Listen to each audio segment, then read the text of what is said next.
Hello மக்களே, இன்று உங்களுக்கு ஒரு பெரிய ஃபாரின் ட்ரிப் கூட்டிட்டு போறேன். ஆனா பாஸ்போர்ட் வேண்டாம், வீசா வேண்டாம். அது நம்ம தோட்டம் தாங்க. இதுதான் எங்களோட குட்டி சூப்பர் மார்க்கெட். சரி வாங்க போலாம். இவன் தான் நம்ம தக்காளி. என்னாலதான் சாம்பார் சிவப்பா இருக்கும்னு தினமும் சொல்றான். இவன் தான் கத்தரிக்காய். இவனுக்கு ஒரு பேட் ஹேபிட் இருக்கு. எப்பயும் மிளகாயோட ஃபைட் பண்றது தான் இவன் வேலை. இந்த மேடம் பேரு மிளகா.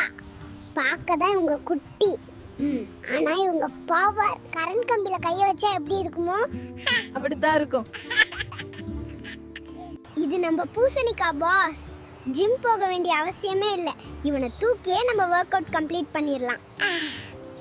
சரி மக்களே, இதுதான் எங்க தோட்ட காய்கறி ஃபேமிலி. உங்க வீட்ல எது ராஜா? தக்காளியா, பூசணிக்காயா? கமெண்ட் பண்ணுங்க. பை.